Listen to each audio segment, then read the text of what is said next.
안녕하세요. 아이러브 밀크 서포터즈입니다. 지난번에 저희가 우유에 대한 궁금증을 풀어드린 시간을 가졌는데요. 오늘 지난번에 이어서 그 궁금증을 다시 해소하는 시간을 가져보도록 하겠습니다. 지난번에는 우유가 다이어트에 도움이 되는지, 그리고 우유를 데워 마셔도 되는지, 되게 다양하고 유익한 정보들에 대해서 알아봤는데요. 제가 편집했거든요. 네. TMI. 네, 이번에도 소비자분들에게 정말 도움이 될 만한 정보들을 준비했습니다.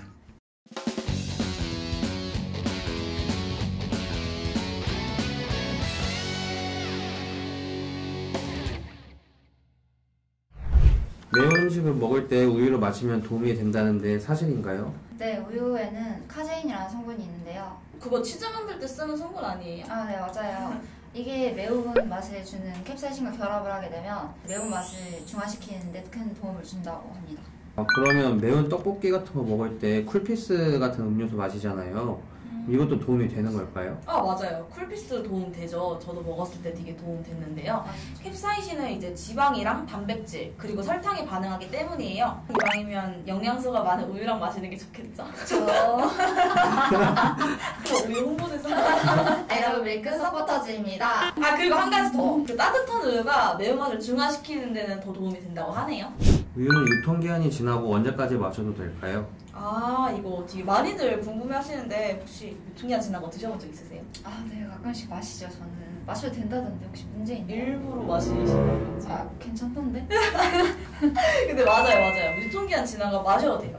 왜냐면 사람들이 되게 유통기한이 하루라도 지나면 바로 버려야 된다고 생각을 하는데 사실 꼭 그렇지는 않아요. 우유를 뜯지 않고 냉장 보관을 했을 때는 유통기한의 2배 정도의 기간 안에는 마셔도 상관이 없다고 합니다.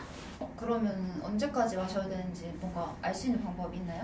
마셔야 되는지 확인하는 방법은 이제 차가운 물에 떨어뜨려 보는 방법인데요. 상한 우유를 차가운 물에 떨어뜨린 경우 바로 퍼지지만 신선한 우유는 조금 있다가 가라앉고 퍼진다고 해요. 하지만 이왕이면 유통기한 지나지 않은 우유를 마시는 게 낫겠죠. 우유는 어떤 과정을 통해 판매될까요? 목장에서 생산된 우유는 우유를 모으는 차인 집유차를 이용해서 목장에서 모으고 전문장에서 모으고 해서 공장으로 오게 됩니다.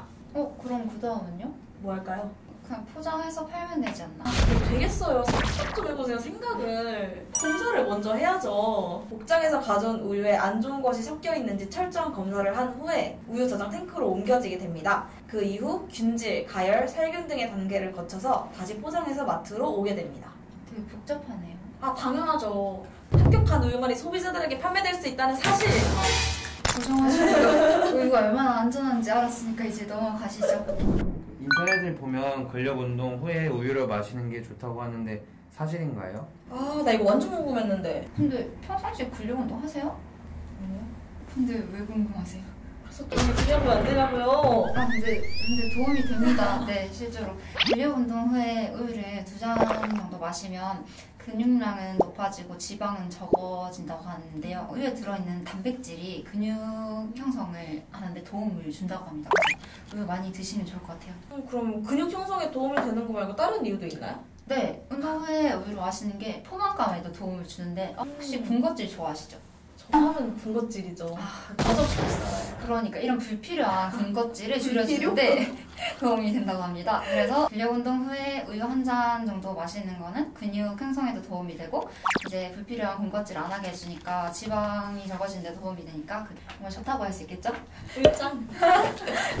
젖소는 하루에 젖을 얼마나 짤까요? 우리나라 젖소는 한 마리당 하루에 30리터 정도의 우유를 낸다고 하는데요. 근데 딴 나라 같은 경우에는 더 많은 양의 우유를 내는 경우도 있는데 우리나라가 소의 건강과 고품질의 우유를 생각해서 적정량에 맞춰서 내고 있어요. 우유를 언제 그리고 어느 정도 기간에 젖을 짜는지 아세요? 보통 송아지를 낳고 10개월 정도 우유를 내고 그리고 몇 달을 쉬었다가 다시 송아지를 낳고 이런 식이에요. 우유는 하루에 2번씩 짜는데요. 왜냐하면 하루에 2번 젖을 따주지 않으면 소의 건강에 좋지 않다고 하네요. 그래서 2번 짜주려고 합니다. 근데 하루에 2번 짜는 것도 굉장히 힘들 것 같은데요. 맞아요. 힘들어 죽겠어요. 직접 짜시는지. 물론 그건 아니지만 낙농가 아저씨들은 하루도 빠짐없이 꼬박꼬박 우유를 짜면서 열심히 일을 하고 있어요. 그쵸. 그렇기 때문에 우리가 되게 우유를 마실 때 감사하는 마음을 가지고 마셔야겠죠. 네, 감사합니다. 우유를 마시면 골다공증에 걸릴 수 있나요? 아니요, 오히려 그 반대입니다. 이런 질문들을 많이들 하시는데요. 사실 스웨덴의 한 대학에서 우유를 많이 마시는 분들을 대상으로 연구를 진행했는데 그 연구 결과에서 우유를 마시면 골다공증에 걸릴 확률이 높아진다고 한 거죠. 그럼 그 연구 결과가 사실이 아닐 수도 있는 거죠? 아, 그렇죠. 그 연구는 약 10만 명의 스웨덴 사람을 대상으로 실시를 했는데요. 스웨덴 사람은 우유 섭취량이 우리나라의 4배라고요, 4배. 골다공증에 걸릴 확률이 높은 사람들은 하루에 우유를 600ml 이상 마셨다고 하네요. 하루에 600ml 이상 가능? 아니요, 전 힘들 것 같은데. 전 썩가는. 그럼 우리나라 사람들이 이 스웨덴의 연구 결과를 그대로 받아들이면 안 되겠네요. 아, 당연하죠. 게다가 실험 내내 우유만 마셨을까요? 오로지 우유만 마신 게 아닌데 우유 때문이라고 말을 하는 건 성급한 일반화의 오류입니다. 네, 그리고 다들 아시다시피 우유가 칼슘을 채워주기에 좋은 음식인데요. 우유에는 칼슘과 인이 골고루 함유되어 있어서 골다공증 예방에 도움이 된다고 하네요. 하지만 뭐든지 적당한 게 좋은 거 아시죠? 우유는 하루에 2잔 정도가 제일 적당하다고 해요. 2잔. 우유 많이 마셔야겠어요. 하루에 2잔이라고요.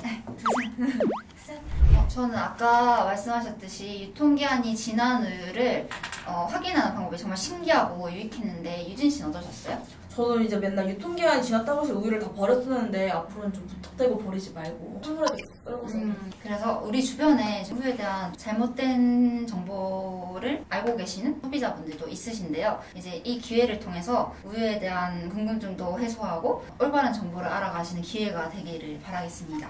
네, 그리고 앞으로도 우유에 대해서 궁금한 점이 있으시다면 댓글이나 인스타를 통해서 저희에게 알려주시면 저희가 언제든지 답변을 해드리도록 하겠습니다. 안녕! 그리고 우유를 데워 마셔도 되는지 등등 되게 다양한 질문들을 풀어나가 봤는데요. 아, 왜? 왜 웃으세요? 지난번은 우유가 다이어트에 도움이 주입니다.